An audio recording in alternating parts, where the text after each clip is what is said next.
Hi friends, welcome to Suresh sir classes. This is Mahesh, sociology faculty.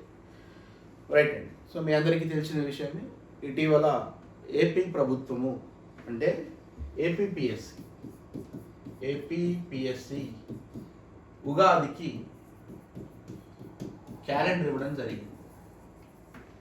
ఏంటి ఆ calendar అంటే, ఉద్యోగ నోటిఫికేషన్కి సంబంధించి ప్రభుత్వ ఉద్యోగాలకు ఎవరైతే ప్రిపేర్ అవుతున్నారో వాళ్ళందరికీ ఆ సంవత్సరంలో నిర్వహించేటువంటివి, ఏ రకమైనటువంటి క్లాసెస్ ఏ రకమైనటువంటి ఎగ్జామ్స్ పెడుతున్నారు, ఎప్పుడు పెడుతున్నారని చెప్పేసి ఏపీ ప్రభుత్వము ఇటీవల మనకి క్యాలెండర్ని విడుదల చేయడం జరిగింది. దాన్ని దృష్టిలో పెట్టుకొని మన సురేష్ సార్ క్లాస్ యాప్లో ఏపీ పిల్లలకు కూడా ఉపయోగపడే విధంగా గ్రూప్ 1, గ్రూప్ 2, ఎస్ఐ కానిస్టేబుల్స్కి ఉపయోగపడేటువంటి సబ్జెక్టులన్నింటినీ కూడా మన యాప్లో పొందుపరచడం జరిగింది. దాంట్లో భాగంగానే ఒక ప్రత్యేకమైనటువంటిది, కాస్త కొత్తగా ఉన్నటువంటి ఒక కొత్త సబ్జెక్ట్ని మన యాప్లో ఇంట్రడ్యూస్ చేయబోతున్నాం. అదే సోషియాలజీ. సో చాలామంది విద్యార్థులకి సోషియాలజీ అంటే తెలవనటువంటి పరిస్థితి. కారణం ఏంటంటే 2014 వరకు కూడా, అంటే ఉమ్మడి రాష్ట్రం ఉన్నంత వరకు కూడా ఒక ప్రత్యేకమైనటువంటి సబ్జెక్టుగా సోషియాలజీ లేదు. ఎప్పుడైతే 2014 తర్వాత ప్రత్యేక రాష్ట్రం తెలంగాణ రాష్ట్రం, అటు ఆంధ్రప్రదేశ్ రాష్ట్రాలు ఏర్పడ్డాయో, ఆనాడు ఉన్నటువంటి టీఎస్పిఎస్సి, ఆ రోజు టీఎస్పిఎస్సి, ప్రస్తుతం టీజీపిఎస్సి అని పిలుస్తున్నాం, టీఎస్పిఎస్సి చైర్మన్ గంటా చక్రపాణి ప్రత్యేకంగా సోషియాలజీని కూడా ఒక ప్రత్యేకమైన సబ్జెక్ట్గా ఇంట్రడ్యూస్ చేసి కాంపిటేటివ్లో ఈ సబ్జెక్ట్ని పొందుపరచడం జరిగింది. సో తెలంగాణ పిల్లలందరికీ కూడా 2014లో సోషియాలజీ సబ్జెక్ట్ ఇంట్రడ్యూస్ చేస్తే, ఆంధ్ర పిల్లలకు మాత్రము 2019 నుంచి మోస్ట్ ఇంపార్టెంట్ 2019 నుంచి ప్రత్యేక పేపర్గా, ప్రత్యేకమైనటువంటి సబ్జెక్టుగా సోషియాలజీని తీసుకురావడం జరిగింది. దాంట్లో భాగంగానే టీజీపీఎస్సిని ఒకసారి మనం గమనించినట్లయితే, టీజీపీఎస్సిలో మనకి గ్రూప్ 1, గ్రూప్ 2, గ్రూప్ 3, అంతేకాకుండా ఏపీపీఎస్సి గమనించినట్లయితే గ్రూప్ 1, గ్రూప్ 2, గ్రూప్ 3, వీటన్నిటిలో కీలకంగా సోషియాలజీని ఉంచడం జరిగింది.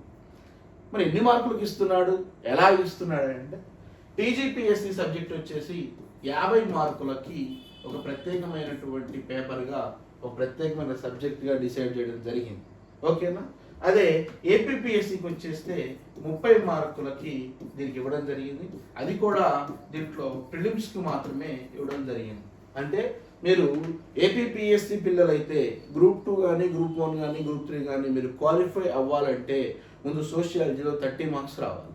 అంటే సోషియాలజీలో 30 మార్క్స్ కనుక, 30కి మీరు మినిమం 28, 27 మార్క్స్ మీరు రాబట్టుకుంటే మీరు ప్రిలిమ్స్ క్వాలిఫై అయితే మెయిన్స్కి వెళ్తారు. ఏపీపీఎస్సి ఒకటి మాత్రమే గ్రూప్ 2కి ప్రిలిమ్స్ కమ్ మెయిన్స్ అనేది పెట్టడం జరిగింది. బట్ తెలంగాణ పిఎస్సి టీజీపీఎస్సి మాత్రము ప్రిలిమ్స్ లేకుండా డైరెక్ట్గా 4 పేపర్లు 600 మార్కులతో ఎగ్జామ్ ప్యాటర్న్ని మనకు ఆల్రెడీ ఎగ్జామ్స్ పెట్టడం కూడా జరిగింది. 2016లో పెట్టింది. ఇటీవల కూడా మనకి గ్రూప్ 2 ఎగ్జామ్ నిర్వహించడం జరిగింది. కాకపోతే ఈ సోషియాలజీని మీరు కాస్త జాగ్రత్తగా అర్థం చేసుకునే ప్రయత్నం చేస్తే, సోషియాలజీలో ఉండేటువంటి సిలబస్ ఏమిచ్చాడు, యాజ్ పర్ గవర్నమెంట్ సిలబస్, మన ప్రభుత్వం ఏ సిలబస్ ఇచ్చిందో వాటిని మాత్రమే మనం డిస్కస్ చేస్తాం, వేరే వాటి గురించి డిస్కస్ చేయం. ఫర్ ఎగ్జాంపుల్ ఏపీపీఎస్సి గ్రూప్ 2 కాబట్టి మనకి కేవలం 30 మార్క్స్కి సంబంధించి 3 యూనిట్లు మాత్రమే డిసైడ్ చేస్తాం. యాక్చువల్లీ ప్రభుత్వం మనకి ఏపీపీఎస్సి కానీ, టీజీపీఎస్సి కానీ సోషియాలజీ మొత్తం కూడా ఎన్ని యూనిట్స్ ఉంది సార్ అంటే 5 యూనిట్స్, మొత్తం 5 యూనిట్స్గా డివైడ్ చేయబడింది. బట్ ఏపీపీఎస్సికి సంబంధించి కేవలము సిలబస్లో పొందుపరిచింది ఎన్ని యూనిట్లు సార్ అంటే 3 యూనిట్లు మాత్రమే. అంటే ఏపీపీఎస్సి గ్రూప్ 2 చదివే వాళ్ళు కేవలం 3 యూనిట్ల మీద మాత్రమే పట్టు సాధిస్తే సరిపోతుంది. బట్ తెలంగాణ విద్యార్థులు మాత్రము 5 యూనిట్ల మీద పట్టు సాధించాలి. ఈ 5 యూనిట్ల మీద నువ్వు నేర్చుకున్నట్లయితే నీకు ఇచ్చినటువంటి మొత్తం మార్కులు ఎన్నిసార్లు అంటే 50 మార్కులు ఇవ్వడం జరిగింది. అదే ఈ 3 యూనిట్ల మీద ఏపీపీఎస్సీ ఎన్ని మార్కులు ఇవ్వడం జరిగింది సార్ అంటే 30 మార్కులు ఇవ్వడం జరిగింది. సో కాబట్టి విద్యార్థులారా, మీరు ఎప్పుడైనా సరే ఏ సబ్జెక్టు మీరు చదవాలి అని అనుకుంటున్నారో, స్టార్ట్ చేద్దామని అనుకుంటున్నారో, ముందు సిలబస్ ఏముందో చూడండి. For example sociology 1 by 1 syllabus, Indian history, Telangana history, AP bifurcation, Telangana movement of science and technology, ఇలా వాడు మనకి ఇచ్చేటువంటి నోటిఫికేషన్లు అన్నీ కూడా ఏమేమి చదవాలో కూడా క్లియర్గా మెన్షన్ చేస్తాడు. దాన్ని మాత్రమే చదివే ప్రయత్నం చేయండి, వేరే వాటిని చదవాల్సిన అవసరం మనకు లేదు. ఇప్పుడు ఏపీ విద్యార్థులకి ప్రధానంగా ఏపీపీఎస్సీ గ్రూప్ 2 కాబట్టి వాళ్ళని దృష్టిలో పెట్టుకొని మనము ఈ 3 యూనిట్లు, ఆ పైన ఉన్నటువంటి తెలంగాణ విద్యార్థులకు సంబంధించి 5 యూనిట్లు, మొత్తము 50 మార్కులది ఒకటి, 30 మార్కులది ఒకటి మన ఈ యాప్లో పొందుపరచడం జరుగుతూ ఉంటుంది. ఓకేనా? చాలా జాగ్రత్తగా వింటే, ఎందుకంటే సోషియాలజీ సమాజము, ఎందుకంటే ప్రత్యేకంగా ఎందుకు ఈ సబ్జెక్ట్ని ఇంట్రడ్యూస్ చేశారంటే ఉద్యోగం వచ్చిన తర్వాత సమాజం మీద కాస్తైన అవగాహన లేకుండా నువ్వు రేపు గ్రూప్ 2నో, గ్రూప్ 1నో, గ్రూప్ 3 ఉద్యోగం చేస్తే కుదరదు. ఆ ఉద్యోగం చేయడానికి ముందుగానే సంసిద్ధం అయ్యేటట్లుగా ఇటువంటి సబ్జెక్టులను పొందుపరుస్తుంది అటు టీజీపీఎస్సీ, ఇటు ఏపీపీఎస్సీ. సో కాబట్టి సమాజం పట్ల నీకు ఏ విధమైనటువంటి అవగాహన ఉంది, సమాజం అంటే ఏమిటి, ముఖ్యంగా భారతీయ సమాజము, తెలంగాణ సమాజము, ఆంధ్ర సమాజము, పర్టికులర్గా స్పెసిఫిక్గా ఒక్కొక్క ప్రాంతంలో ప్రజల యొక్క స్థితిగతులు ఎలా ఉన్నాయని తెలియజేయడం కోసమే ఈ సబ్జెక్ట్ని ఇంట్రడ్యూస్ చేశారు. సో కాబట్టి ఫస్ట్ ఆఫ్ ఆల్ నేను ఈ సబ్జెక్టు సంబంధించి ముందుగా నేను ఇండెక్స్ చెప్పే ప్రయత్నం చేస్తాను. అసలు ఏంటి సోషియాలజీలో ఎన్ని చాప్టర్లు ఉన్నాయి, ఎన్ని యూనిట్లు ఉన్నాయి, ఒక్కొక్క యూనిట్లో ఎన్ని చాప్టర్లు ఉన్నాయి, ఎలా ప్రిపేర్ అవ్వాలనేది మనం ఈ వీడియోలో చూసే ప్రయత్నం చేద్దాం. ఓకేనా? చాలా చాలా ఇంపార్టెంట్ అన్నమాట. సో కాబట్టి మనకున్నటువంటి ఈ యొక్క నేను చూడండి, స్పెషల్గా నాదే సొంత మెటీరియల్ ఉంటుంది. నా మెటీరియల్ని మన యాప్లో ప్రొవైడ్ చేస్తాం. ఓకే? సో కాబట్టి చూడండి, సమాజ శాస్త్రం, సోషియాలజీ అని పిలుస్తారు ఇంగ్లీష్లో. ఓకేనా? మనకి సోషియాలజీ ఆర్ సొసైటీ అని పిలుస్తారు. ఎవరెవరికి ఉపయోగపడుతుంది? ఎక్కువగా గ్రూప్ 1 వాళ్ళకు ఉపయోగపడుతుంది, 2 వాళ్ళకు ఉపయోగపడుతుంది, 3 వాళ్ళకు ఉపయోగపడుతుంది. అంతేకాకుండా ఇటీవల నేను గమనించినటువంటి ప్రశ్నాపత్రాల్లో ఎస్ఏ అండ్ పీసీలో మోస్ట్ ఇంపార్టెంట్ ఎస్ఏ అండ్ పీసీలో 8 మార్కులు, అటు ఏపీపీఎస్సీ కానివ్వండి, ఇటు తెలంగాణ పబ్లిక్ సర్వీస్ కమిషన్ కానివ్వండి, 8 మార్కుల వరకు ఎస్ఐ అండ్ పీసీలో కూడా సోషియాలజీని ఇప్పుడిప్పుడే తగలేస్తుంది. సో కాబట్టి అంతేకాకుండా ఎనీ కాంపిటేటివ్ జనరల్ స్టడీస్ సంబంధించిన దాంట్లో 6 నుంచి 8 మార్కులు ఇచ్చేటువంటి ప్రయత్నం చేస్తా ఉన్నాను. నేను చూసినటువంటి ప్రీవియస్ క్వశ్చన్ పేపర్లు అన్నింటిలో కూడా సెంట్రల్ గవర్నమెంట్లో కానివ్వండి, స్టేట్ గవర్నమెంట్లో కానివ్వండి, ఆర్ఆర్బీకి సంబంధించి కానివ్వండి, ఎస్ఐ నోటిఫికేషన్ కానివ్వండి, పోలీస్ కానిస్టేబుల్ కానివ్వండి, గ్రూప్ 1 కానివ్వండి, గ్రూప్ 2 కానివ్వండి, గ్రూప్ 3 కానివ్వండి, గ్రూప్ 4 కానివ్వండి, ప్రతి ప్రశ్నాపత్రంలో గ్రూప్ 1, గ్రూప్ 2, గ్రూప్ 3 అయితే మస్ట్ అండ్ షుడ్గా 50 మార్కులు ఇస్తున్నాడు. మిగిలిన కాంపిటేటివ్ ఎగ్జామ్లో దాదాపు 8 మార్కులు ఇస్తున్నాడు. కొన్ని ప్రశ్నాపత్రాల్లో 6 మార్కులు వచ్చాయి, కొన్ని దాంట్లో 8 మార్కులు వచ్చాయి. సో కాబట్టి సోషియాలజీని నెగ్లెక్ట్ చేయాల్సినటువంటి అవసరం లేదు. ఖచ్చితంగా సోషియాలజీ మీద మీరు కాన్సన్ట్రేషన్ పెడితే ఈజీగా మార్కులు గ్యాదర్ చేసుకోవచ్చు. కాకపోతే కాస్త అర్థం చేసుకునే ప్రయత్నం చేయండి. కొన్ని కొత్త పదాలు వస్తాయి, ఆ పదాలని నేను క్లాస్ చెప్పేటప్పుడే మీరు షార్ట్ నోట్స్ రాసుకోండి. చిన్న షార్ట్ నోట్స్ మీద స్టార్ పాయింట్ పెట్టి రాసుకునే ప్రయత్నం చేయండి. లాస్ట్కి నా మెటీరియల్ ఇస్తాను, మీరు ఒకసారి మెటీరియల్ చేసి చదివే ప్రయత్నం చేయండి. దీంతో పాటు ఏ పుస్తకాలు చదవాలి అనేది కూడా మనం ఈ లాస్ట్లో చెప్పుకుంటాం. సో కాబట్టి మై డియర్స్, సోషియాలజీలో మొత్తం మనము ఎన్ని యూనిట్లు అని చెప్పుకున్నామండి? 5 యూనిట్లు అని చెప్పుకున్నాం. ఈ 5 యూనిట్లో కేవలం 3 యూనిట్లు మాత్రము ఏపీపీఎస్సీ వాళ్ళు చదవాలి, ఏపీ పిల్లలు చదవాలి. బట్ 5 యూనిట్లు మాత్రము తెలంగాణ విద్యార్థులు పక్కా చదవాల్సి ఉంటుంది. ఎవరైతే తెలంగాణ ఎగ్జామ్స్ రాస్తున్నారో 5 యూనిట్లు చదవాలి, కేవలం ఆంధ్ర ఎగ్జామ్స్ రాస్తున్నారో వాళ్ళు 3 యూనిట్లు చదవాలి. ఏ అంటే ఆ 3 యూనిట్లు కూడా నేను చెప్పే ప్రయత్నం చేస్తాను. ఓకేనా?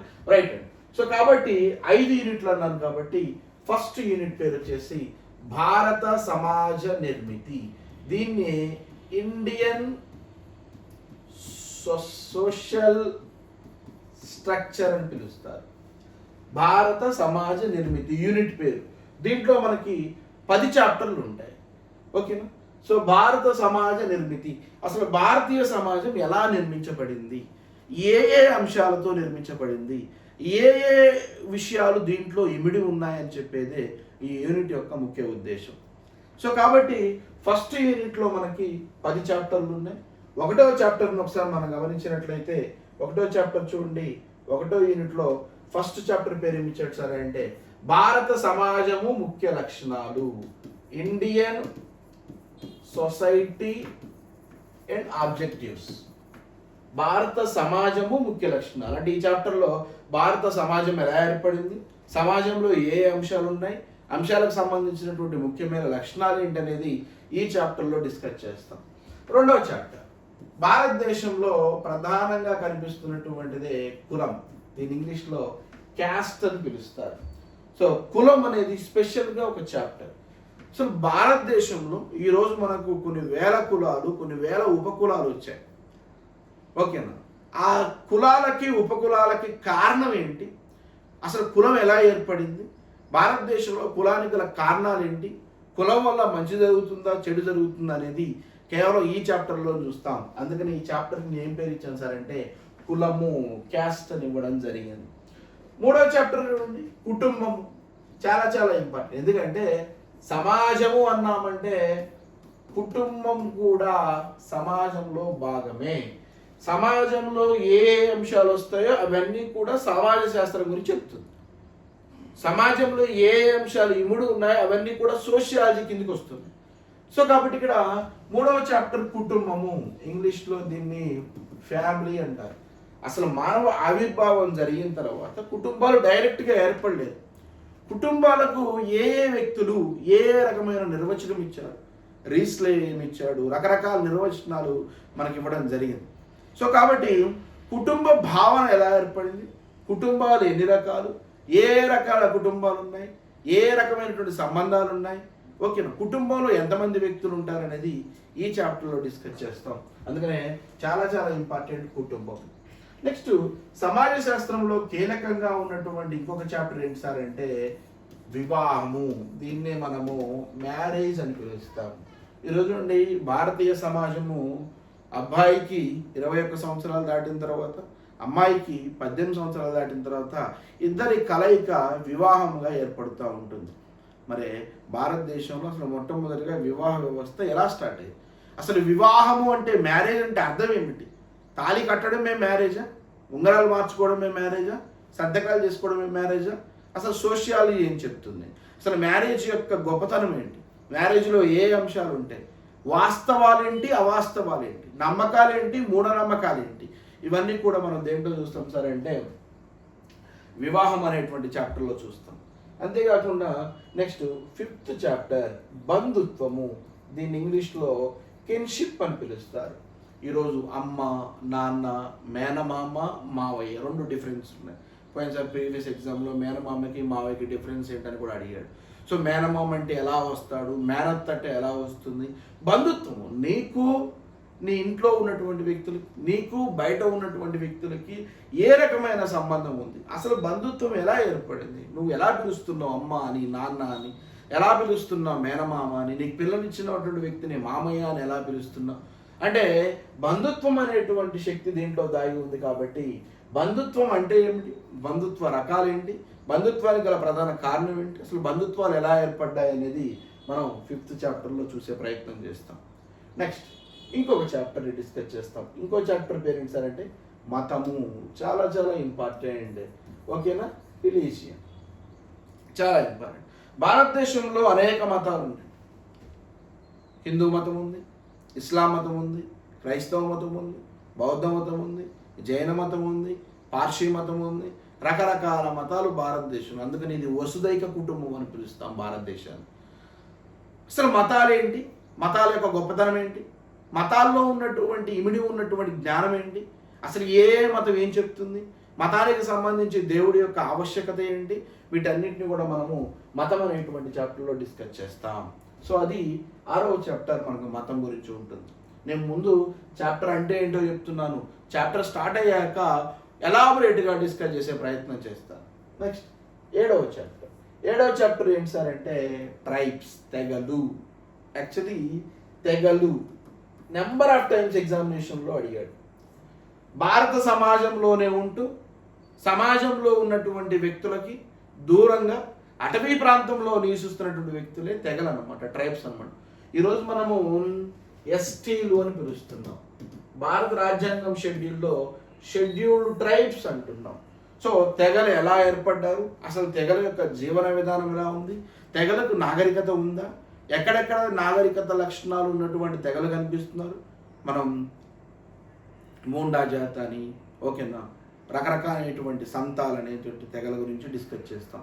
సో అసలు తెగలు ఎవరు, ఎక్కడున్నారు, ఎలా ఉన్నారు, వాళ్ళ యొక్క విధానం ఎలా ఉంది, ఎస్పెషల్లీ జీవన విధానం ఎలా ఉంది, ఈరోజు భారతీయ సమాజంలో వాళ్ళు కలుస్తున్నారా లేదా అనేది మనం తెగలు అనేటువంటి చాప్టర్ గురించి డిస్కస్ చేస్తాం. ఇది 7th చాప్టర్కి సంబంధించింది. Next 8th chapter. So 8th చాప్టర్ని మనం ఒకసారి గమనించుకున్నట్లయితే 8th చాప్టరు ఎస్పెషల్లీ నేను మహిళలు అని మనకు ఆటోమేటిక్గా ప్రభుత్వమే ఇచ్చింది జీవోలు. సిలబస్ అనేటువంటి దాంట్లో మహిళలు అనేటువంటి చాప్టర్ ఇచ్చింది. అదేంటి సార్ మహిళలు కాకుండా పురుషులు అంటే ఈ సమాజము పితృస్వామ్య వ్యవస్థ. పితృస్వామ్య వ్యవస్థలో ఎవరిపై అధికారం ఉంటుందంటే పురుషుడికి అధికారం ఉంటుంది. సో అధికారంలో ఉన్న వ్యక్తుల గురించి డిస్కస్ చేయదు. ఎవరైతే అనగబడ్డారో, ఎవరైతే అనగారిన వర్గం కిందకి ఉన్నారో వాళ్ళ గురించి డిస్కస్ చేస్తుంది. అందుకనే తరతరాల నుంచి దాదాపు సింధు నాగరికత నుంచి ఇవాల్టి వరకు కూడా ఒక సింధు నాగరికత వ్యవస్థ మాత్రము మాతృస్వామిక వ్యవస్థ ఉండేది. సింధు నాగరికత తర్వాత వచ్చినటువంటి ఆర్యన్స్ దగ్గర నుంచి, ఆర్యుల దగ్గర నుంచి స్టిల్ టుడే ఇవాటి వరకు కూడా పితృస్వామ్య వ్యవస్థ నడుస్తూ ఉంది. సో కాబట్టి పితృస్వామ్య వ్యవస్థ నడుస్తుంది అంటే ఎవరిని తొక్కేసే ప్రయత్నం చేస్తున్నారంటే మహిళలను తొక్కేసే ప్రయత్నం చేస్తూ ఉన్నారు. సో కాబట్టి మహిళల గురించి ఎస్పెషల్గా డిస్కస్ చేయాలి.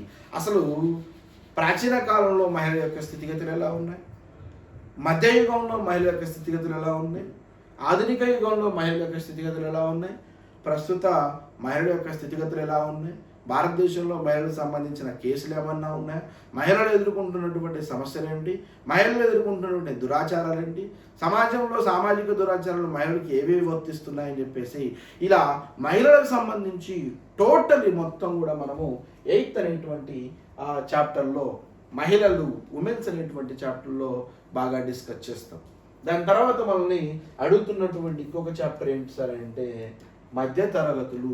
దీన్ని ఇంగ్లీష్లో మిడిల్ క్లాస్ పీపుల్ అని పిలుస్తారు. ఏమని పిలుస్తారండి? Middle class people. మనందరం కూడా మధ్య తరగతి వాళ్ళమే.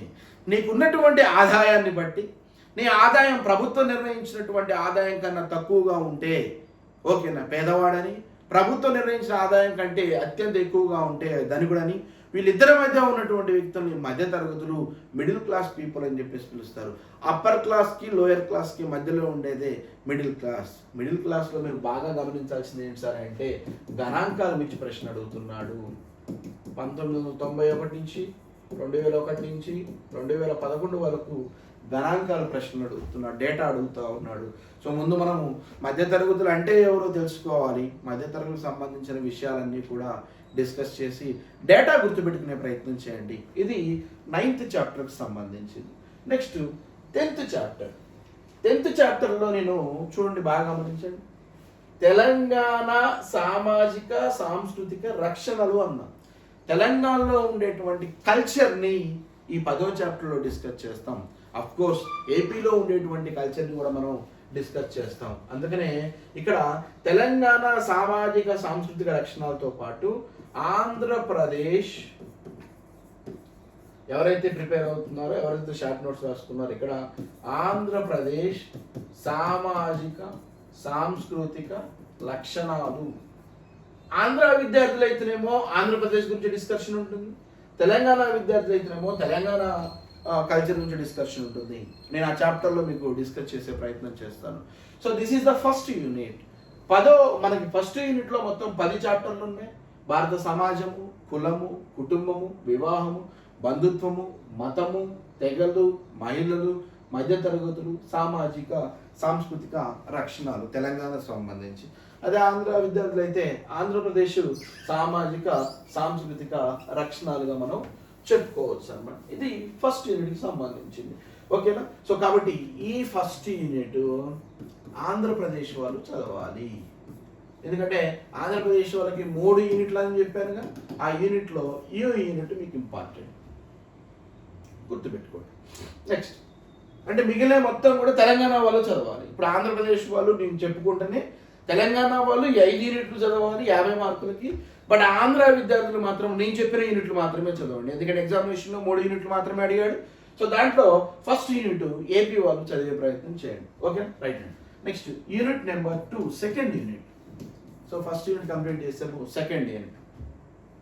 సెకండ్ యూనిట్ని ఏమని పిలుస్తున్నారు సార్ అంటే సామాజిక సమస్యలు, దీని ఇంగ్లీష్లో సోషల్ ఇష్యూస్ అని పిలుస్తారు.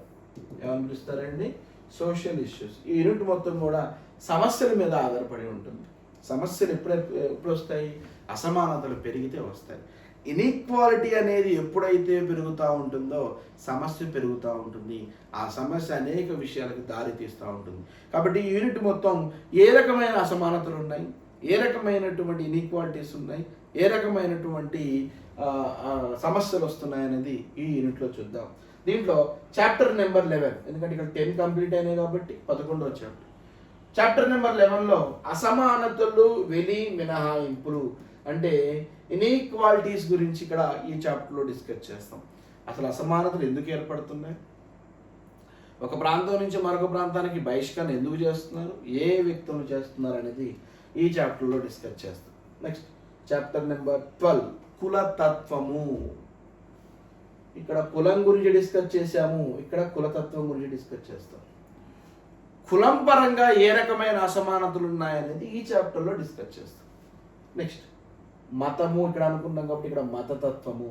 మతం పరంగా ఏ రకమైన, ఈరోజు చూడండి మతం పేరుతో చాలామంది అనేక రకాలైనటువంటి ప్రయత్నాలు చేస్తూ ఉన్నారు. సామాన్య ప్రజల మధ్య చిచ్చులు పెట్టి ఇద్దరి మధ్య వర్గాలు ఏర్పాటు చేసి కొట్టుకొని చంపుకునే ప్రయత్నం చేస్తూ ఉన్నారు. సో కాబట్టి ఇది తప్పు. సో ఈ రకమైనటువంటి మతం పరంగా వచ్చిన ఇన్ఈక్వాలిటీని ఏమని పిలుస్తారు సార్ అంటే మతతత్వము అని పిలుస్తారు. కులం పరంగా వస్తేనేమో కులతత్వము, మతం పరంగా వస్తేనేమో మతతత్వము. చాప్టర్ నెంబర్ 14 ఒకసారి చూసుకున్నట్లయితే ప్రాంతం పరంగా రీజియన్ ఎఫెక్ట్, ప్రాంతీయవాదం. ఒక ప్రాంతంలో ఉండేటువంటి ఇద్దరు వ్యక్తులకి ఒక ప్రాంతానికి మరొక ప్రాంతానికి పడకపోతే ప్రాంతీయతత్వం ఏర్పడుతుంది. వన్ ఆఫ్ ద బెస్ట్ ప్రాంతీయతత్వం 2014కు ముందు తెలంగాణ, ఆంధ్ర. ప్రాంతీయ అసమానతలు విపరీతంగా పెరిగాయి. అటే సొమ్ము ఎక్కువగా పోతుందని కొంతమంది వాదన, కాదు ఇటే సొమ్ము ఎక్కువ పోతుందని కొంతమంది వాదన. సో ప్రాంతీయతత్వం విపరీతంగా పెరుగుతుంటే అది అసమానతలకు గురి చేసి అనేక రకాల ఇబ్బందులకు గురి చేస్తూ ఉంటుంది. ఓకేనా? అది ప్రాంతీయతత్వానికి సంబంధించింది. ఇక్కడే మనము తెలంగాణ మూమెంట్ గురించి కాస్త డిస్కస్ చేస్తాము. 1969 ఉద్యమాన్ని డిస్కస్ చేస్తాం, 1972 జయాంధ్ర ఉద్యమాన్ని డిస్కస్ చేస్తాం, 1991 మళ్ళా తెలంగాణ ఉద్యమాన్ని డిస్కస్ చేస్తాం, 2012 తెలంగాణ మలిదశ ఉద్యమాన్ని కూడా డిస్కస్ చేస్తాం. ఎందుకంటే ప్రాంతీయ తత్వం వచ్చింది కాబట్టి ఇక్కడ కేవలం నార్మల్గా మాత్రమే డిస్కస్ చేస్తుంది. ఎందుకంటే ఎస్పెషల్లీ తెలంగాణ మూవ్మెంట్ అనేది స్పెషల్ పేపర్గా ఉంది, అక్కడ మనకి సురేష్ సార్ చెప్తారు. కాబట్టి కేవలం తెలంగాణ మూవ్మెంట్ ఎలా వచ్చింది, కారణాలు ఏంటి, 69 ఉద్యమానికి గల కారణాలు ఏంటి, 69 ఉద్యమం వచ్చిన తర్వాత జయాంధ్ర ఉద్యమం 72, 91లో ఉద్యమం, 2012 ఉద్యమం, ఆల్టర్నేట్గా 2014 జూన్ 2న తెలంగాణ ప్లస్ ఆంధ్రప్రదేశ్ ప్రత్యేకమైనటువంటి రాష్ట్రాలు ఏర్పడ్డాయి. అది ఎలా ఏర్పడ్డాయి, కారణాలు ఏంటంటే ప్రాంతీయతత్వం, ప్రాంతీయవాదం విపరీతంగా పెరిగిపోవడం. ఓకే, సో ఇది ప్రాంతీయవాదం సంబంధించి. నెక్స్ట్ 15th చాప్టర్ సామాజిక సమస్యల్లో మనకి వెంటాడుతున్నటువంటి ఇంకో సమస్య ఏంటంటే బాల కార్మికులు. వీళ్ళని ఇంగ్లీష్లో చైల్డ్ లేబర్స్ అని పిలుస్తారు. ఎవరు పిలుస్తారండి? Child labours. అసలు ముందు చైల్డ్ అంటే ఎవరో తెలుసుకోవాలి. ఎన్ని సంవత్సరాల లోపు ఉంటే వాళ్ళని బాలురు బాలికలు అని పిలుస్తారు. 14 సంవత్సరాల లోపు ఉంటే బాలురు బాలికలుగా పిలుస్తారు. వాళ్ళు చేయకూడనటువంటి పనులు చేస్తే దాన్ని బాల కార్మికులుగా పిలుస్తారు. భారతదేశంలో బాల కార్మికులు ఎలా ఉన్నారు, తెలంగాణలో బాల కార్మికులు ఎలా ఉన్నారు, ఆంధ్రప్రదేశ్లో బాల కార్మికులు ఎలా ఉన్నారు, ఓవరాల్గా WHO రిపోర్ట్ ఏమిస్తుంది, వరల్డ్ హెల్త్ ఆర్గనైజేషన్ రిపోర్ట్ ఏమిస్తుంది, ఓకేనా. యుఎన్ఓ ఐక్యరాజ్య సమితి ఏ రిపోర్ట్ ఇచ్చింది అనేది ఈ చాప్టర్లో డిస్కస్ చేస్తాం, ఓకేనా. ఎప్పుడైనా రిపోర్ట్స్ కానివ్వండి, డేటా కానివ్వండి, మనకి అంకెలు గణాంకాలు వస్తే చాలా చాలా ఇంపార్టెంట్. ఎగ్జామినేషన్లో వాటి మీదనే దృష్టి పెడుతుంది ఆడిటి వల్ల, ఓకేనా. రైట్, ఇది 15th చాప్టర్.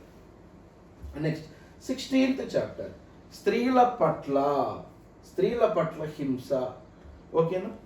సో మనకి ఈ ఫస్ట్ యూనిట్లో మనం మహిళలు చెప్పుకున్నాం కాబట్టి మహిళలకు సంబంధించినటువంటి సమస్యలన్నీ కూడా ఇక్కడే డిస్కస్ చేస్తాం.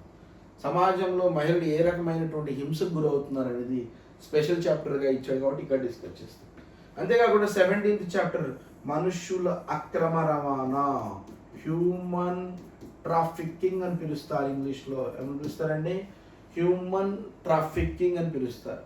సో ఈ హ్యూమన్ ట్రాఫికింగ్ అనేది ఒకసారి మీరు చూసుకున్నట్లయితే మనుషుల అక్రమ రవాణా, పిల్లల్ని, పెద్దల్ని, అమ్మాయిలని ఎక్కువగా ఇతర ప్రాంతాలకి నిర్బంధించి ఇతర ప్రాంతాలకి బదిలీ చేస్తున్నారు, వేరే ప్రాంతానికి బలవంతంగా రవాణా చేస్తూ ఉన్నారు. సో అక్రమ రవాణా గురించి కేంద్ర ప్రభుత్వాలు, రాష్ట్ర ప్రభుత్వాలు ఈరోజు కూడా చాలా స్ట్రాంగ్గా ఉన్నాయి. దీనికి సంబంధించి ఇంటర్నేషనల్ రిపోర్ట్స్ కూడా మనకి ఇస్తున్నాయి. ఇది 17th chapter. Next 18th chapter చాలా చాలా ఇంపార్టెంట్, డెఫినెట్గా ప్రశ్న అడిగేటువంటి ఇంపార్టెంట్ క్వశ్చన్ ఏరియా అది. వికలాంగులు, వృద్ధులు, వారి సమస్యలు. డిజబుల్ పర్సన్స్ గురించి కానివ్వండి, సిటిజన్స్ కానివ్వండి, సీనియర్ సిటిజన్. వికలాంగుల్ని డిజబుల్స్ అంటారు, వృద్ధులనేమో రెండు రకాలుగా ఉన్నారు. వృద్ధులు ఇక్కడ 60 సంవత్సరాలు దాటితేనేమో సిటిజన్స్ గాను, 80 సంవత్సరాలు దాటితేనేమో సీనియర్ సిటిజన్స్ గాను వీళ్ళని వృద్ధులుగా పిలుస్తూ ఉంటుంది ప్రస్తుత ప్రభుత్వాలు. సో వీళ్ళ సమస్యలు ఏంటి, ఏ రకమైనటువంటి బాధలు పడుతున్నారు అనేది ఈ చాప్టర్లో డిస్కస్ చేస్తాం.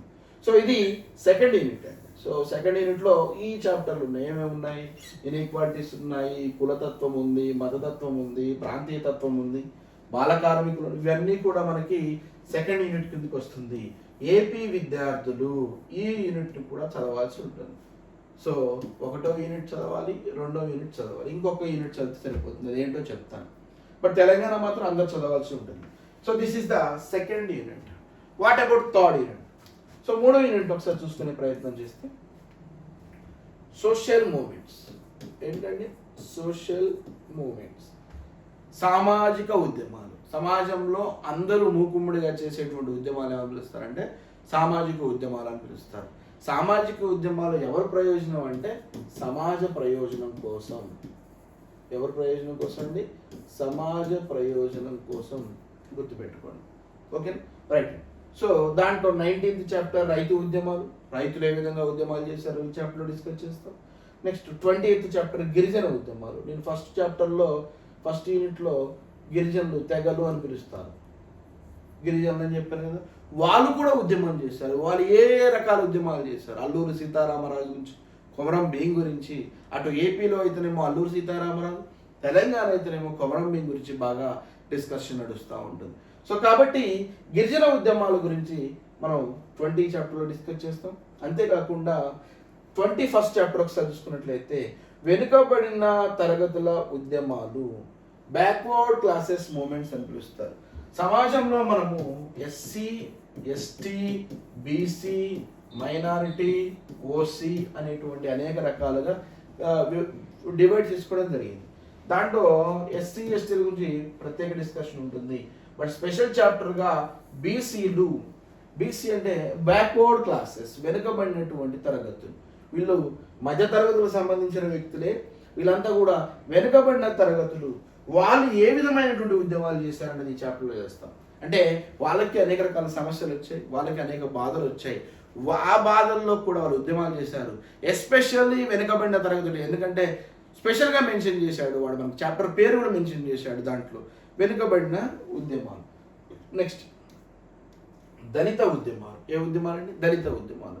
నేను చెప్పాను వెనుకబడిన వ్యక్తులు అయితేనేమో బీసీ, దళితులు భారత రాజ్యాంగంలో మనం ప్రత్యేకంగా ఎస్సీలుగా పిలవడం జరుగుతుంది, షెడ్యూల్డ్ క్యాస్ట్. సో అటువంటి వ్యక్తులు చేసినటువంటి ఉద్యమాన్ని దళిత ఉద్యమాలని పిలుస్తారు. ఒకసారి ఎగ్జామినేషన్లో దళిత్ అంటే ఏంటని అడిగాడు. ఇది ఏ పదం అంటే మరాఠా పదము, అంటే అర్థం ఏంటని అడిగాడు. ముక్కలు ముక్కలుగా విడగొట్టడం అని అర్థం. ఎగ్జామినేషన్ చాలా చాలా డీప్గా అడుగుతున్నాడు. నెక్స్ట్ 23rd చాప్టర్ చాలా చాలా ఇంపార్టెంట్, అందరికీ important. Not only group 1, group 3 any competitive కూడా మనకి ఇది ఉపయోగపడుతుంది. దట్ ఈజ్ పర్యావరణ ఉద్యమాలు. దీన్ని ఇంగ్లీష్లో ఎన్విరాన్మెంట్ మూమెంట్స్ అని పిలుస్తారు. ఈరోజు భారతదేశమే కాదు ప్రపంచం మొత్తం కూడా పర్యావరణం మీద స్పెషల్ ఫోకస్ పెడుతుంది. ఎందుకంటే రానున్న తరాలకు ఇబ్బంది అవుతుందని చెప్పేసి.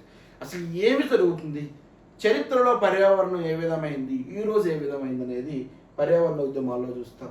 అంతేకాకుండా 24th చాప్టర్ని మనము మహిళా ఉద్యమాలు. ఏ ఉద్యమాలు అండి? మహిళా ఉద్యమాలు. మహిళలు హింసకు గురయ్యారు, ఇక్కడ మహిళలు ఉన్నారు. హింసకు గురైన తర్వాత వాళ్ళు ఉద్యమం చేశారు. సో భారతదేశంలో ఏ రకమైనటువంటి మహిళా ఉద్యమాలు ఉన్నాయి, తెలంగాణలో ఏ రకమైనటువంటి మహిళా ఉద్యమాలు ఉన్నాయి, ఆంధ్రప్రదేశ్లో ఏ రకమైనటువంటి మహిళా ఉద్యమాలు ఉన్నాయి, మహిళా ఉద్యమాల వల్ల ఎంత విజయం సాధించాం. ఇవాళకి మనం మహిళా బిల్లు కోసం పార్లమెంట్లో చూస్తూనే ఉన్నాం. ఇవాళ రేపు పార్లమెంట్లో మళ్ళీ బిల్లు పెట్టే అవకాశం ఉంది. సో కాబట్టి మహిళలు ఎందుకు ఉద్యమం చేస్తున్నారు, ఉద్యమానికి గల కారణాలు ఏంటనేది ఈ 24th చాప్టర్లో చూస్తాం. అంతేకాకుండా 25th చాప్టర్లో ప్రాంతీయ ఉద్యమాలు చూస్తాము. ప్రాంతం కోసము, ప్రత్యేక ప్రాంతం కోసము, ప్రత్యేక రాష్ట్రం కోసము అస్సాం కానివ్వండి, ఓకేనా, బోడోల్యాండ్ కానివ్వండి, మణిపూర్ కానివ్వండి, త్రిపుర కానివ్వండి, తెలంగాణ కానివ్వండి, ఒక ప్రత్యేక ప్రాంతం కోసం ఉద్యమం చేయడం. This is called region movements అని పిలుస్తారు, ప్రాంతీయ ఉద్యమాలు అని పిలుస్తారు. That is the 25th chapter. What about 26th chapter చూసుకున్నట్లయితే ఇది మానవ హక్కుల ఉద్యమాలు. ఏ ఉద్యమాలు అండి? Human rights movement. చాలా చాలా ఇంపార్టెంట్. భారతదేశ సమాజంలో ఎక్కడైనా ఏ వ్యక్తికైనా అన్యాయం జరిగితే ముందుకు వచ్చేది ఒక హ్యూమన్ రైట్స్ అనమాట. హ్యూమన్ రైట్స్ 2 ఉన్నాయి. National NHRC, national human rights commission ఒకటి ఉంటుంది. SHRC అంటే స్టేట్ హ్యూమన్ రైట్స్ కమిషన్. 2 రకాల కమిషన్స్ ఉంటాయి. ఇవి కేవలం సమాజంలో ఉండే మానవుల యొక్క రైట్స్ని కాపాడడం, హక్కులను కాపాడడం కోసం ఒక ప్రత్యేకమైనటువంటి ఉన్నాయి. అవే మనకి మానవ హక్కుల ఉద్యమాలు అన్నమాట. భారతదేశంలో మానవ హక్కుల ఉద్యమాలు ఎలా జరిగాయి, ఏం జరిగాయి అనేది చూసుకునే ప్రయత్నం చేస్తాం. ఓకే, ఇది థర్డ్ యూనిట్. బట్ ఈ థర్డ్ యూనిట్ ఏపీ వాళ్ళకి అవసరం లేదు, టీజీ వాళ్ళు పక్కా చదవాల్సి ఉంటుంది. ఓకేనా? సో ఏపీ వాళ్ళకి ఏపీ వాళ్ళకి థర్డ్ యూనిట్ సోషల్ మూమెంట్స్ అనేది ఇవ్వలేదు. ఏమిచ్చాడు? సోషల్ స్ట్రక్చర్ ఇచ్చాడు, సోషల్ ఇష్యూస్ ఇచ్చాడు. సోషల్ మూమెంట్స్ ఇవ్వలేదు. తెలంగాణ వాళ్ళకు ఉపయోగపడతా ఉంటుంది, డెఫినెట్గా ఉపయోగపడుతుంది. దాదాపు 12 మార్కులు వస్తాయి సోషల్ మూమెంట్స్ నుంచి. ఓకేనా? రైట్. సో ఇది థర్డ్ చాప్టర్గా మనము డిస్కస్ చేస్తాం. Next 4th unit. మొత్తం 5 యూనిట్స్ అని చెప్పాను కదా. 4th యూనిట్ ఏం చెప్తున్నాము? తెలంగాణ ప్రత్యేక సామాజిక సమస్యలు. The mean of Telangana social issues. ఏంటంటే తెలంగాణ సోషల్ ఇష్యూస్ గుర్తుపెట్టుకోండి. ప్రత్యేకంగా తెలంగాణ సామాజిక సమస్యలు. కేవలం తెలంగాణ నుంచి మాత్రమే డిస్కస్ చేస్తాం కాబట్టి ఇది ఏపీ వాళ్ళకి అవసరం లేదు. కేవలం ఎవరు చూసుకోవాలి? ఇది తెలంగాణ వాళ్ళు మాత్రమే చూసుకోవాలి. సో తెలంగాణ ప్రత్యేక సామాజిక సమస్యలు అంటే కేవలం తెలంగాణ రాష్ట్రం గురించి మాత్రమే మనం డిస్కస్ చేస్తే, ఈ రాష్ట్రంలో ఉన్నటువంటి సమస్యలు ఒకసారి చూసుకున్నట్లయితే వెట్టి చాకరీ అంటే ఏంటో నేను చెప్తాను. నిజాం కాలంలో విపరీతమైన దోపిడీకి గురైనటువంటి తెలంగాణ ప్రజలు అనేక రకాల వెట్టి చాకరీ చేశారు. వెట్టి చాకరీ అంటే ఏంటో చెప్పుకునే ప్రయత్నం చేస్తాం. తెలంగాణలో జోగిని వ్యవస్థ అత్యంత మూఢనమ్మకాల్లో ఇదొక నమ్మకం. అంతేకాకుండా దేవదాసి వ్యవస్థ, ఈ దేవదాసి వ్యవస్థ తెలంగాణ ప్లస్ ఏపీ రెండింటిలో ఉంటుంది. అంతేకాకుండా బాల కార్మిక వ్యవస్థ, కేవలం తెలంగాణలో చైల్డ్ లేబర్ ఎలా ఉన్నారో డిస్కస్ చేస్తాం. అంతేకాకుండా శిశువులు, స్త్రీలు, ఇన్ఫాంట్స్ అంటారు ఇంగ్లీష్లో శిశువుల్ని, స్త్రీలు. తెలంగాణలో మహిళల యొక్క స్థితిగతులు ఎలా ఉన్నాయి, తెలంగాణలో పుట్టిన పాప ఆడపిల్ల పుడితే పరిస్థితులు ఎలా ఉన్నాయని స్పెషల్ చాప్టర్గా మనకి 4th యూనిట్ ఇవ్వడం జరిగింది. తెలంగాణలో వలసలు. ప్రపంచంలో వలసలు అనగానే గుర్తుకొచ్చేటువంటి ఏకైక జిల్లా నల్లగొండ జిల్లా. ఫ్లోరైడ్ అనగానే గుర్తొచ్చేటువంటి ఏకైక జిల్లా నల్లగొండ జిల్లా. అది ఏ ప్రాంతంలో? తెలంగాణలో ఉంది. 2001, 2002, 2003, 2004 ఆ ప్రాంతంలో ఉమ్మడి నల్గొండ జిల్లా ప్రాంతంలో విపరీతమైన ఫ్లోరోసిస్ వచ్చి చేతులు ఎముకలన్నీ వంకరపోయి చాలామంది జీవోత్సవంగా పడి ఉన్నటువంటి పరిస్థితులు మనం చూసాం. వాటి మీద స్పెషల్ ఫోకస్ చేసింది Telangana, especially issues that is called migration ఇది వలసలకు సంబంధించి. ఓకేనా, ఇది వలసలకు సంబంధించింది. ఫ్లోరోసిస్ నేను చెప్పేది రైట్. వలసలు తెలంగాణలో వలసలు ఏ విధంగా ఉన్నాయి, ఏ ఏ ప్రాంతాలకు వెళ్తున్నారు అందరికీ తెలుసు. మహారాష్ట్ర వెళ్తారు, వెస్ట్ బెంగాల్ వెళ్తారు, చాలామంది అరబ్ కంట్రీస్కి వెళ్తారు. వలసలు ఎందుకు అనేది తీసుకొచ్చేస్తారు. నెక్స్ట్ రైతు సమస్య తెలంగాణ, కేవలం తెలంగాణలో ఉన్నటువంటి రైతు గురించి డిస్కస్ చేస్తాం. 34th చాప్టర్ ఫ్లోరోసిస్ అనగానే గుర్తొచ్చే ఉంటే ఒకే ఒక్క ప్రాంతం నల్గొండ జిల్లా. వలసలు వంటి గుర్తొచ్చే ఒకే ఒక్క ప్రాంతం Mahbubnagar, that is called Palamuru. ఏంటిదండి? పాలమూరు. సో ఒక పేరు చెప్పగానే ఒక ప్రాంతం గుర్తు రావడం అంటే ఎంత అసమానత ఉంది, ఎంత వ్యతిరేకత ఉంది, సమాజంలో ఏ రకమైన ఇబ్బందులు ఉన్నాయో మనం చెప్పుకోవచ్చు. ఓకేనా. సో ఫ్లోరోసిస్ గురించి మొత్తం మనం డిస్కస్ చేస్తాం. ప్రపంచంలో ఎక్కడా లేనటువంటి ఎక్కువ ఫ్లోరోసిస్ ఉన్న ఏకైక ప్రాంతం నల్గొండ జిల్లా. మీరు నల్గొండకి వెళ్తే చాలా చాలా కనిపిస్తూ ఉంటుంది. నెక్స్ట్ 35 చాప్టర్ నెంబర్ 35 చూసుకున్నట్లయితే చేనేత కార్మికులు. ఈరోజు మనం మిల్లుల ద్వారా చేనేత కార్మికుల గురించి డిస్కస్ చేస్తాం. తెలంగాణలో సిరిసిల్ల, సిద్దిపేట, ఓకేనా, వేములవాడ ఈ ప్రాంతంలో ఎక్కువగా మన చేనేత కార్మికుల సమస్యల్లో వాళ్ళు ఏ విధంగా, వాళ్ళ సమస్యలు ఏంటి, వాళ్ళ యొక్క ఆత్మహత్యల గల కారణాలు ఏంటి అనేది 35th చాప్టర్లో డిస్కస్ చేస్తాం. This is the 4th unit. ఈ యూనిట్ మొత్తం కూడా కేవలము తెలంగాణ వాళ్ళు మాత్రమే డిస్కస్ చేయాలి. తెలంగాణ విద్యార్థులకు మాత్రమే ఉపయోగపడుతుంది.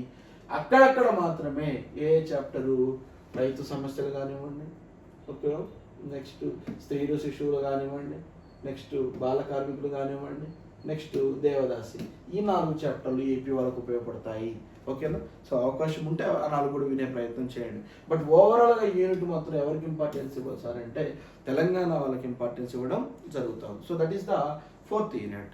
Now let's another last unit వచ్చేసి 5th యూనిట్, 5వ యూనిట్ చూస్తాం. మొత్తం 5 యూనిట్లు అని చెప్పాను కదా.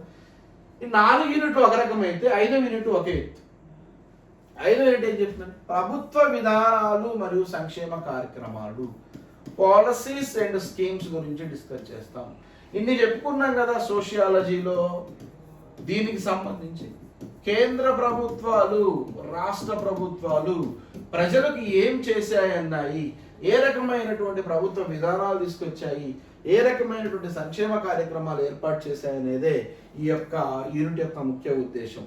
అంటే ఏ రకమైన చట్టాలు తీసుకొచ్చాయి, ఎస్పెషల్లీ ఏ రకమైన చట్టాలు తీసుకొచ్చాయి, ఆ చట్టాల యొక్క అమలు ఏ విధంగా ఉంటుంది, ఏ రకమైనటువంటి సంస్థలు ఏర్పడ్డాయి, దాంట్లో కేంద్ర ప్రభుత్వం యొక్క వాటా ఎంత, రాష్ట్ర ప్రభుత్వం యొక్క వాటా ఎంత, ప్రస్తుత పరిస్థితి ఏమిటి, దీంట్లో ఉన్నటువంటి డేటా ఏంటి అని చెప్పేసి ఈ యూనిట్ మొత్తం డిస్కస్ చేస్తాం. దీంట్లో మనము 36వ చాప్టర్ చూసుకున్నట్లయితే షెడ్యూల్డ్ కులాలు ఎస్సీల గురించి, 37వ చాప్టర్ చూసుకున్నట్లయితే గిరిజనులు ఎస్టీల గురించి, 38వ చూసుకున్నట్లయితే వెనుకబడిన వర్గాలు బీసీలు, 39వ చాప్టర్ చూసుకున్నట్లయితే మైనారిటీలు, 40వ చాప్టర్ చూసుకున్నట్లయితే కేవలం మహిళలు, 41వ చాప్టర్ చూసుకున్నట్లయితే చిల్డ్రన్స్ బాలల గురించి, 42వ చాప్టర్ చూసుకున్నట్లయితే డిజబుల్ పర్సన్స్ గురించి, సీనియర్ సిటిజన్స్ అండ్ సిటిజన్స్ గురించి, 43వ చాప్టర్ లాస్ట్ చాప్టర్ దేశంలో ఉన్నటువంటి పేదరికము, దేశంలో రోజు రోజుకి పెరుగుతున్నటువంటి నిరుద్యోగము ఏ విధంగా నిర్మూలన చేయాలి, దానికి ఏ కార్యక్రమాలు తీసుకోవాలనేది 5వ చాప్టర్ ఈ విధంగా, 43వ చాప్టర్ ఈ విధంగా ఉంటుంది. అంటే 5వ యూనిట్ మొత్తం కూడా ఎవరికి ఉపయోగపడుతుంది? ఇప్పుడు ఆంధ్ర వాళ్ళకు ఉపయోగపడుతుంది, ప్లస్ తెలంగాణకు ఉపయోగపడుతూ ఉంటుంది.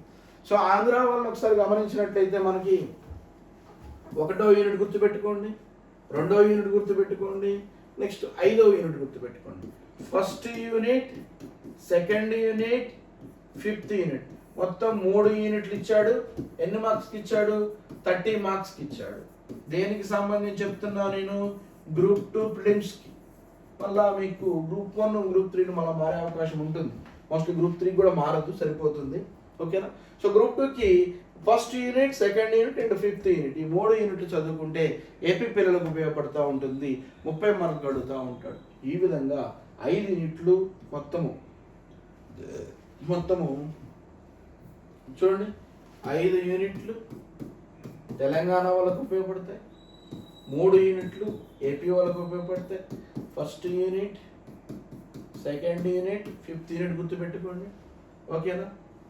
తెలంగాణ వాళ్ళకేమో 50 మార్కులకి, ఆంధ్ర వాళ్ళకేమో 30 మార్కులకి. చాలా చాలా ఇంపార్టెంట్. 1 by 1 మనము ఏం చేయాలి? యూనిట్స్ డిస్కషన్ చేయాలి. ఓకేనా? డిస్కస్ చేసేటప్పుడు గుర్తుపెట్టుకోండి, ప్రతి ఒక్కళ్ళు కూడా షార్ట్ నోట్స్ రాసుకోండి. లాస్ట్లో నా ఓన్ మెటీరియల్ మీకు పంపిస్తాను. ఓకేనా? ఈ ఓన్ మెటీరియల్ పంపిస్తాను, షార్ట్ నోట్స్ రాసుకోండి. తర్వాత ఏ బుక్స్ చదవాలి? అకాడమీ బుక్స్, ఎన్సిఆర్టీఆర్ బుక్స్, ఓకేనా, doctor B R Ambedkar open university books, ఓకేనా, కాకతీయ యూనివర్సిటీలో ఎంఏలో ఉన్నటువంటి పుస్తకాల్లో ఏ పుస్తకాలు చదవాలో మీకు చెప్పే ప్రయత్నం చేస్తాను. ఓకేనా? So this is our index. ఇది మనకు ఉన్నటువంటి ఇండెక్స్. మొత్తం 5 యూనిట్లు, 43 చాప్టర్లు. ఇప్పుడు మనం ఏం చేయాలి? ఒక్కొక్క చాప్టర్ని ఎలాబరేట్గా డిస్కస్ చేయాలి. ఓకేనా? సో ఫస్ట్ చాప్టర్ ఏంటో మనం చూద్దాం తర్వాత. Okay, thank you.